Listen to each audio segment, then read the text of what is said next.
ನೀನು ಆನಂದ ಸ್ವರೂಪನಾಗಿರ್ತೀಯ, ನಿನ್ನಲ್ಲಿ ನೀನು ಇರ್ತೀಯ. ರಮಣ ಮಹರ್ಷಿಗಳು ಹೇಳ್ತಾರೆ ಸ್ವಸ್ಥನಾಗು ಅಂದರೆ ನಿನ್ನಲ್ಲಿ ನೀನಿರು, ಬಿ ಆ್ಯಸ್ ಯು ಆರ್ ಅಂತ ಹೇಳ್ತಾರೆ. ಹಾಗೆ ಈ ಒಂದು ಪಂಚೇಂದ್ರಿಯಗಳಿಂದ ನೀನು ಮಾಡುವಂತಹ ಕ್ರಿಯೆಗಳು, ಇದರಿಂದ ನಿನಗೆ ಆನಂದ ಸಿಗುತ್ತೆ ಅಂತ ತಿಳ್ಕೊಂಡ್ರೆ ನೀನು ಮೂರ್ಖನಂತೆ.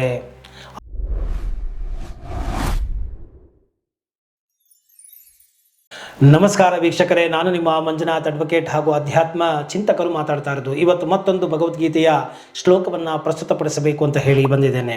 ಅದು ಭಗವದ್ಗೀತೆಯ 5ನೇ ಅಧ್ಯಾಯದ 22ನೆಯ ಶ್ಲೋಕವಾಗಿದೆ.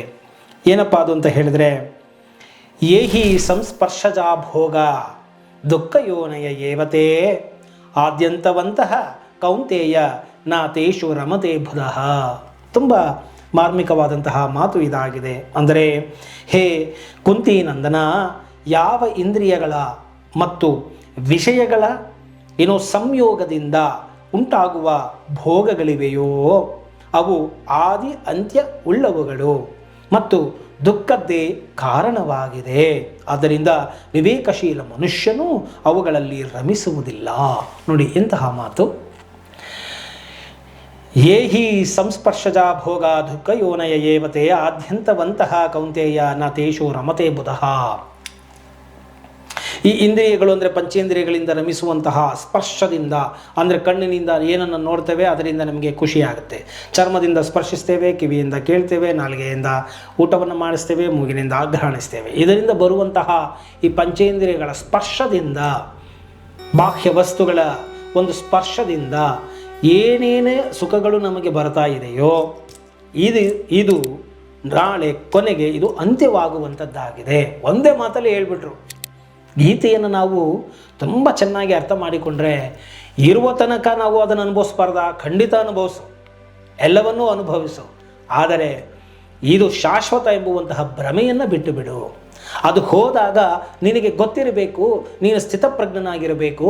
ಈ ಪಂಚೇಂದ್ರಿಯಗಳಿಂದ ಈಗ ನಾನು ಏನನ್ನು ಸುಖವನ್ನು ಅನುಭವಿಸ್ತಾ ಇದ್ನೋ, ಈ ಒಂದು ಪಂಚೇಂದ್ರಿಯಗಳ ಸ್ಪರ್ಶದಿಂದ ಯಾವ ಯಾವ ಭೋಗಗಳನ್ನು ಸುಖವನ್ನು ನಾನು ರಮಿಸ್ತಾ ಇದ್ನೋ ಅದೆಲ್ಲವೂ ಕೂಡ ತಾತ್ಕಾಲಿಕ. ಅದು ಇವತ್ತಲ್ಲ ನಾಳೆ ಅದು ನಮಗೆ ಸಿಗದೇ ಇದ್ದಾಗ ನಮಗೆ ದುಃಖವನ್ನು ಉಂಟು ಮಾಡುವಂಥದ್ದು. ಆದ್ದರಿಂದ ಇದರ ಮೇಲೆ ನಾನು ರಮಿಸುವುದು ಬೇಡ, ಅಂದರೆ ಅದನ್ನು ಎಂಜಾಯ್ ಮಾಡಿ, ಬಟ್ ಅದೇ ಸುಖ ಅಂತ ತಿಳಿದುಕೊಳ್ಳಬಾರದು. ಆದರೆ ಈ ಒಂದು ಪಂಚೇಂದ್ರಿಯಗಳ ಸ್ಪರ್ಶದಿಂದ ಆಗದೆ ಅಂತರಂಗದಲ್ಲಿ ನಾವು ಮುಳುಗಿದಾಗ ಈ ಪಂಚೇಂದ್ರಿಯಗಳೇ ಇಲ್ಲದಂತಹ ಸ್ಥಿತಿಯಲ್ಲಿಯೂ ನಮಗೆ ಒಂದು ಮೌನಾನಂದ, ಒಂದು ದಿವ್ಯಾನಂದ, ಒಂದು ಆ ಒಂದು ಆತ್ಯಂತಿಕವಾದಂತಹ ಒಂದು ಆ ಬ್ರಹ್ಮಲೋಕದ ಅಥವಾ ಆ ಒಂದು ಸಮಾಧಿ ಸ್ಥಿತಿಯ ಅನುಭವವನ್ನು ನೀವು ಅನುಭವಿಸಬಹುದಾಗಿದೆ. ಇದು ಪಂಚೇಂದ್ರಿಯಗಳಿಗೂ ಅತೀತವಾದದ್ದಾಗಿದೆ. ಅದು ಯಾಕೆ ಆ ಒಂದು ಅನುಭವಿಸೋದು ಯಾರು ಅಂದರೆ ನೀನೇ ಆಗಿದೆಯಾ. ಯಾಕೆ ನೀನಾಗಿದೆಯಾ ಅಂದರೆ ಅಲ್ಲಿ ಪಂಚೇಂದ್ರಿಯಗಳು ಇಲ್ಲದೆ ಹೋದರೂ ನೀನು ಆನಂದ ಹೇಗೆ ಅನುಭವಿಸ್ತೀಯಾ ಅಂತಂದರೆ, ಯಾಕಂದರೆ ನೀನೇ ಆನಂದ ಸ್ವರೂಪ ಆಗಿದೆಯಾ ಅಂತ ಹೇಳ್ತಾ ಇದೆ ನಮ್ಮ ಶಾಸ್ತ್ರಗಳು. ಕನಸಿನಲ್ಲಿ ಈ ಪಂಚೇಂದ್ರಿಯಗಳು ಇರುವುದಿಲ್ಲ. ಈ ಕಣ್ಣು ಮುಚ್ಚಿದ್ರೂ ನೀನು ಯಾವ ಕಣ್ಣಿನಿಂದ ನೋಡ್ತೀಯಾ ಅಲ್ವಾ? ಅಲ್ಲಿ ಸೂಕ್ಷ್ಮವಾದಂತಹ ಪಂಚೇಂದ್ರಿಯಗಳಿಂದ ನೀನು ಇದೇ ತರಹ ರಮಿಸ್ತೀಯ ಕನಸಿನಲ್ಲಿ. ಆ ಕನಸು ಕೂಡ ಜಾರಿ ನೀನು ನಿದ್ರಾವಸ್ಥೆಗೆ, ಗಾಢ ನಿದ್ರಾವಸ್ಥೆಗೆ ಹೋದಾಗ ಅಲ್ಲಿ ಆ ಸೂಕ್ಷ್ಮ ಪಂಚೇಂದ್ರಿಯಗಳು ಇರುವುದಿಲ್ಲ. ನೋಡಿ, ಈ ಯಾವ ಪಂಚೇಂದ್ರಿಯಗಳು ಇಲ್ಲದೇ ಇದ್ದರೂ ಸಹ ನಿನಗೆ ಗಾಢ ನಿದ್ರೆಯಲ್ಲಿ ಡೀಪ್ ಸ್ಲೀಪ್ ಸ್ಟೇಟಸ್ ಅಂತ ನಾವು ಕರಿತೇವೆ. ಅದನ್ನು ಸುಷುಪ್ತಾವಸ್ಥೆ ಅಂತ ಕೂಡ ನಾವು ಕರಿತೇವೆ. ಇಂತಹ ಸುಷುಪ್ತಾವಸ್ಥೆಯಲ್ಲಿ ಯಾವ ಪಂಚೇಂದ್ರಿಯಗಳು ಇಲ್ಲದೇ ಇದ್ದರೂ ಕೂಡ ಆ ಗಾಢ ನಿದ್ರೆಗಾಗಿಯೇ ಯಾಕೆ ನಾವು ಹಾತೊರಿತಾ ಇದ್ದೇವೆ, ಅದರಲ್ಲಿ ನನಗೆ ಸಿಗುವಂತಹ ಆನಂದ ಇದೆಯಲ್ಲ, ಆ ಚಾರ್ಜ್ ಇದೆಯಲ್ಲ, ಅದು ನೀನು ಎಚ್ಚರ ಆದಾಗ ಸಿಗ್ತಾ ಇಲ್ಲ. ನೋಡಿ, ಇದನ್ನು ಪ್ರಾಕ್ಟಿಕಲ್ ಆಗಿ ಯೋಚನೆ ಮಾಡಿ. ಈ ಶಾಸ್ತ್ರ ಯಾವುದೋ ಮೂಢನಂಬಿಕೆಗಳನ್ನು ಹೇಳ್ತಾ ಇಲ್ಲ ಭಗವದ್ಗೀತೆ, ಇಲ್ಲಿ ವಿಜ್ಞಾನವನ್ನು ಮಾತನಾಡಲಾಗ್ತಾ ಇದೆ ಅಲ್ಲವೇ? ನೀವು ಎಂತಹ ಸುಶ್ರಾವ್ಯ ಸಂಗೀತವನ್ನೇ ಕೇಳಿ, ಎಷ್ಟವರಂತ ಕೇಳಿಸ್ಕೋಬೋದು, ಎಂಥದ್ದನ್ನೇ ನೋಡಿ, ನಿಮ್ಗೆ ಇಷ್ಟ ಆಗೋದನ್ನೇ ನೋಡಿ, ಎಷ್ಟವರಂತ ನೋಡ್ತೀರಾ, ಕೊನೆಗೆ ಅದು ಸಾಕಾಗುತ್ತೆ ಎತ್ತಿಡ್ತೀರಾ ಅಲ್ವಾ? ಎಷ್ಟು ಅಂತ ತಿನ್ನೋಕ್ಕಾಗತ್ತೆ ಒಬ್ಬಟ್ಟೆ ಆಗಲಿ, ಎಷ್ಟು ಅಂತ ರತಿಕ್ರೀಡೆಯಲ್ಲಿ ತೊಡಗೋಕ್ಕಾಗತ್ತೆ. ಯಾವುದನ್ನು ನೀನು ಸುಖ ಅಂತ ಅನ್ಕೊತೀಯೋ ಅದನ್ನು ನಿಂದಲ್ಲ, ಅದು ಅದರಿಂದ ನಿನಗೆ ಕೊನೆಗೆ ಸಾಕು ಅನಿಸುತ್ತೆ ನಿನಗೆ. ಸೊ ಈ ಪಂಚೇಂದ್ರಿಯಗಳಿಂದ ನಿನಗೇನು ಸಿಗ್ತಾ ಇದೆ ಅದು ತತ್ಕಾಲಿಕ. ಅದು ನಿನಗೆ ನಿಜವಾಗಿಯೂ ಅನವರತವಾದಂತಹ ನಿರಂತರವಾದಂತಹ ಅನಂತವಾದಂತಹ ಆನಂದವನ್ನು ನೀಡ್ತಾ ಇಲ್ಲ. ಹಾಗೆ ನೀಡೋದೇ ಆಗಿದ್ದರೆ ನೀನು ಅದರಿಂದ ಟಯರ್ಡ್ ಆಗ್ತಾ ಇರಲಿಲ್ಲ, ಸುಸ್ತಾಗ್ತಾ ಇರಲಿಲ್ಲ, ಮತ್ತು ಸಾಕಪ್ಪ ಇದು ಅಂತ ನಿನಗೆ ಅನ್ನಿಸ್ತಾ ಇರಲಿಲ್ಲ. ನೀನು ಇದು ಎಲ್ಲವನ್ನು ಬಿಟ್ಟಾಗ, ಜಾಗೃತಾವಸ್ಥೆ ಸ್ವಪ್ನಾವಸ್ಥೆಯನ್ನು ಬಿಟ್ಟು ನೀನು ದೀರ್ಘ ಗಾಢ ನಿದ್ರೆಯಲ್ಲಿದ್ದಾಗ ನೀನು ಆನಂದ ಸ್ವರೂಪನಾಗಿರ್ತೀಯ, ನಿನ್ನಲ್ಲಿ ನೀನು ಇರ್ತೀಯ. ರಮಣ ಮಹರ್ಷಿಗಳು ಹೇಳ್ತಾರೆ ಸ್ವಸ್ಥನಾಗು ಅಂದರೆ ನಿನ್ನಲ್ಲಿ ನೀನಿರು, ಬಿ ಆ್ಯಸ್ ಯು ಆರ್ ಅಂತ ಹೇಳ್ತಾರೆ.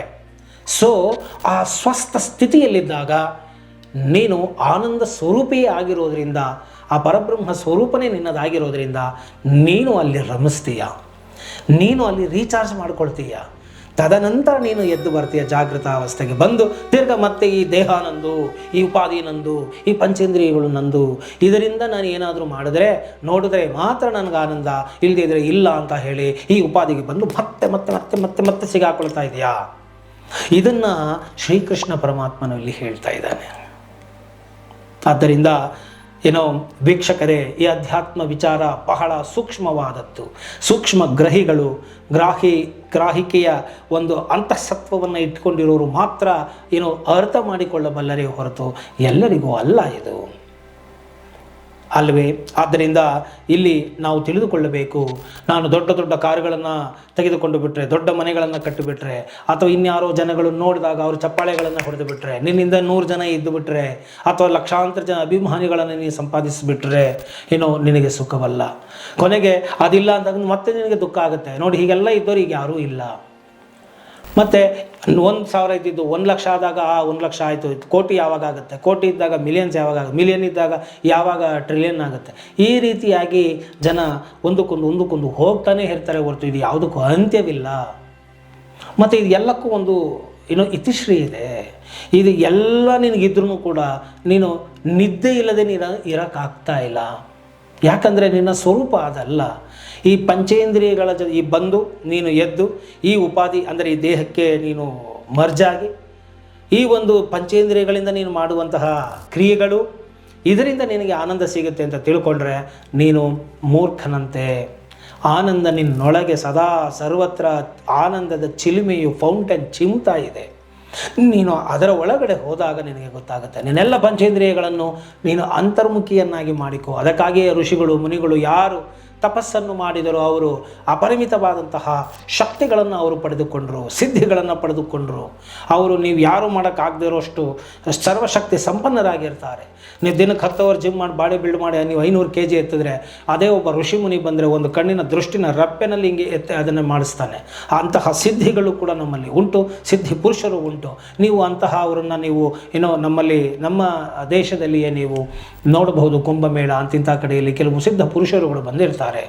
ಸೊ ಆ ಒಂದು ನಿಟ್ಟಿನಲ್ಲಿ ಕೆಲಸ ಮಾಡುವವರು, ಯೋಗ ಮಾಡುವವರು ಕಮ್ಮಿ ಆಗಿದ್ದಾರೆಯೇ ಹೊರತು ಅದು ಇಲ್ಲ ಅಂತಲ್ಲ. ಆದ್ದರಿಂದ ನನ್ನ ಅಂತಃಸತ್ವದಲ್ಲಿ ನಾನು ನಿಲ್ಲಬೇಕೇ ಹೊರತು ಇದು ಯಾವುದು ಇಲ್ಲದೇ ಇದ್ದರೂ ಕೂಡ ನನ್ನ ಆನಂದಕ್ಕೆ ಯಾವುದೇ ಅಡೆತಡೆಗಳಿಲ್ಲ. ನಾನು ಸಂತೋಷವಾಗಿ ಇರಬಲ್ಲೆ. ಯಾಕೆಂದರೆ ನನ್ನ ಸ್ವರೂಪವೇ ಆನಂದ ಸ್ವರೂಪ ಅಂತ ತಿಳಿದುಕೊಳ್ಳಬೇಕು ಅನ್ನೋದು ಈ ಒಂದು ಶ್ಲೋಕದ ಒಂದು ತಾತ್ಪರ್ಯ ಆಗಿದೆ. ಆದ್ದರಿಂದ ಯಾವ ಇಂದ್ರಿಯಗಳ ಮತ್ತು ವಿಷಯಗಳ ಸಂಯೋಗದಿಂದ ನಮಗೆ ಈ ಭೋಗಗಳು ಸುಖಗಳು ಉಂಟಾಗುತ್ತೋ ಇದರಿಂದ ನಮಗೆ ಗೊತ್ತಾಗುತ್ತೆ, ಇದರಿಂದ ಆದಿ ಇದೆ ಅಂತ್ಯನೂ ಇದೆ. ಯೌವನ ಇದ್ದಾಗ ನೀನು ರತಿಕ್ರೀಡೆಯನ್ನು ಮಾಡ್ತಾ ಇರ್ತೀಯ, ಸುಖ ಸುಖ ಸುಖ ಸುಖ ಅಂತ ಇರ್ತೀಯ. ಅದೇ ವಯಸ್ಸಾದಾಗ ಎಂತಹ ರತಿಯೇ ನಿನ್ನ ಮುಂದೆ ಬಂದರೂ ಕೂಡ ನಿನಗೆ ಅದು ದುಃಖವಾಗಿ ಪರಿಣಮಿಸುತ್ತದೆ. ಯಾಕಂದರೆ ನಿನಗೆ ಅದನ್ನು ಅನುಭವಿಸಲು ಸಾಧ್ಯವಾಗುವುದಿಲ್ಲ. ಎಂತಹ ಒಂದು ಸ್ವೀಟನ್ನು ಇಟ್ಟಾಗ ನೀನು ಚೆನ್ನಾಗಿ ತಿಂತಾ ಇರ್ತೀಯ, ಅದೇ ಶುಗರ್ ಬಂದಾಗ ಅದೇ ಸ್ವೀಟು ನಿನಗೆ ಪಾಯ್ಸನ್ ಆಗಿ ಕಾಣುತ್ತೆ. ಯಾಕೆ ನೀನು ಅದನ್ನು ಅನುಭವಿಸಲು ಸಾಧ್ಯವಿಲ್ಲ. ಅಂದರೆ ಈ ಎಲ್ಲ ಪಂಚೇಂದ್ರಿಯಗಳ ಒಂದು ಒಂದು ಆದಿ ಉಂಟು, ಒಂದು ಅಂತ್ಯ ಉಂಟು, ಆರಂಭ ಉಂಟು, ಅಂತ್ಯ ಉಂಟು. ಆದ್ದರಿಂದ ಅಂತ್ಯವಾಗುವಾಗ ನಿನಗೆ ದುಃಖವಾಗುತ್ತದೆ. ಯಾಕೆಂದರೆ ನೀನು ಅನಂತ, ನಿನ್ನ ಸ್ವರೂಪ ಅನಂತ. ನಿನಗೆ ಯಾವುದು ಅಂತ ಆದರೆ ನಿನಗೆ ದುಃಖ ಆಗುತ್ತೆ. ಆದ್ದರಿಂದ ನೀನು ಈ ಒಂದು ಪಂಚೇಂದ್ರಿಯಗಳ ತೊಳಲಾಟಕ್ಕೆ ಬೀಳದೆ, ಈ ದೊಂಬರಾಟಕ್ಕೆ ಬೀಳದೆ ನೀನು ಅಂತರ್ಮುಖಿಯಾಗಿದ್ದೆ ಆದಲ್ಲಿ, ನಿನ್ನ ಆನಂದ ಸ್ವರೂಪದ ತತ್ವವನ್ನು ಅರಿತು ಮಾಡಿದುಕೊಂಡಿದ್ದೆ ಆದಲ್ಲಿ ಆಗ ನೀನು ಚೆನ್ನಾಗಿ ಇರ್ತೀಯ.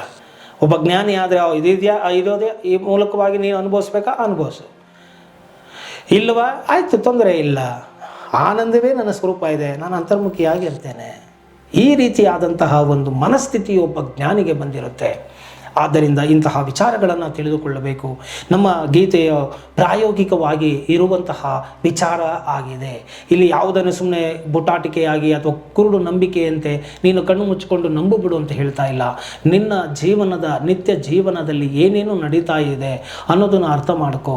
ಎಚ್ಚರದಲ್ಲಿ ನೀನು ಹೇಗಿದೆಯಾ, ಸ್ವಪ್ನದಲ್ಲಿ ಏನಾಗ್ತಾ ಇದೆ, ಮತ್ತು ಸುಷುಪ್ತಿನಲ್ಲಿ ಏನಾಗ್ತಾ ಇದೆ, ನೀನು ಅರ್ಥ ಮಾಡಿಕೋ. ಇದು ಅನುಭವಶಾಸ್ತ್ರ. ಅನುಭವದಿಂದ ತಿಳಿದುಕೋ. ನೀನು ಎಲ್ಲ ಶಕ್ತಿ ಮೀರಿ ಪ್ರಯತ್ನ ಪಡುವಂತಹ ಜಾಗೃತಾವಸ್ಥೆಯಲ್ಲಿ ನೀನು ನೋವುಗಳನ್ನು ಅನುಭವಿಸ್ತಾ ಇದ್ದರೆ ನಿನಗೆ ಆಟೋಮೆಟಿಕ್ಕಾಗಿ ಗಾಢ ನಿದ್ರೆಯಲ್ಲಿ ಸುಖವಾಗಿ ನೀನು ಇದ್ದೇ ಇರ್ತೀಯ.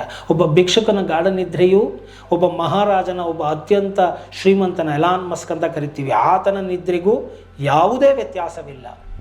ಆ ಗಾಢ ನಿದ್ರೆಯಲ್ಲಿ ಈ ಯಾವ ರೆಕ್ಕೆ ಪುಕ್ಕಗಳಿಲ್ಲ, ಈ ಹಿರಿಮೆ ಗರಿಮೆಗಳಿಲ್ಲ. ಅಲ್ಲಿ ಎಲ್ಲವೂ ಶೂನ್ಯವಾಗಿರುತ್ತದೆ. ಆನಂದ ಸ್ವರೂಪ ಸ್ಥಿತಿಯಾಗಿರುತ್ತೆ. ಅದನ್ನು ಎಲ್ಲರಿಗೂ ಬೇಕಾಗಿದೆ.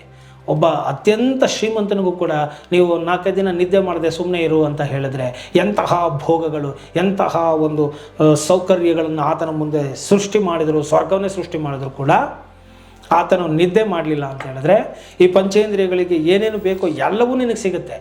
ನಿನ್ನ ನಿದ್ರೆ ಸಿಗಲ್ಲ ಅಂತ ಹೇಳಿದ್ರೆ ಅವನು ಬದುಕ್ತಾನ? ನೋಡಿ, ಆಗೋದಿಲ್ಲ. ಯಾಕಂದರೆ ಅದು ಅವನ ಸ್ವರೂಪ ಅಲ್ಲ. ನೀನು ತಿಳಿಯದೆ ಹೋದರೂ ನಿನ್ನ ಸ್ವರೂಪಕ್ಕೆ ನೀನು ಸಹಜ ರೀತಿಯಾಗಿಯೇ ನೀನು ಹೋಗ್ತಾ ಇದೆಯಾ. ಆದ್ದರಿಂದಲೇ ನೀನು ಬಂಧನಕ್ಕೆ ಒಳಗಾಗಿಲ್ಲ ಅಂತ ಶಂಕರಾಚಾರ್ಯರು ಹೇಳ್ತಾರೆ. ನೀನು ನಿಜವಾಗಿಯೂ ಬಂಧನಕ್ಕೆ ಒಳಗಾಗಿದ್ದರೆ ನೀನು ಸಹಜಾನಂದ ಸ್ಥಿತಿಗೆ ನೀನು ಹೋಗೋಕ್ಕಾಗ್ತಾನೆ ಇರಲಿಲ್ಲ. ನೀನು ಬಂಧನಕ್ಕೆ ಒಳಗಾಗಿದ್ದೇನೆ ಎಂದು ಭ್ರಮಿಸಿದ್ದೀಯಾ. ಈ ಉಪಾಧಿ ನಾನು ಅಂತ ನಾನು ಅನ್ಕೊಂಬಿಟ್ಟಿದ್ರೆ, ಅದೇ ಸತ್ಯ ಆಗೋಗ್ಬಿಟ್ಟಿದ್ರೆ ನಾನು ಹಾಗೆ ಇರ್ತಾ ಇದ್ದೆ ಅಲ್ವಾ, ನಾನು ಮತ್ತೆ ಗಾರ್ಡನ್ ಇದ್ರೆಗೆ ಹೋಗೋಕ್ಕಾಗ್ತಾ ಇರಲಿಲ್ಲ. ಆದ್ದರಿಂದ ಈ ಬಂಧನ ಎಂಬುದು ಒಂದು ಕಲ್ಪನೆಯಾಗಿದೆ. ಇದನ್ನು ಅರ್ಥ ಮಾಡಿಕೋ.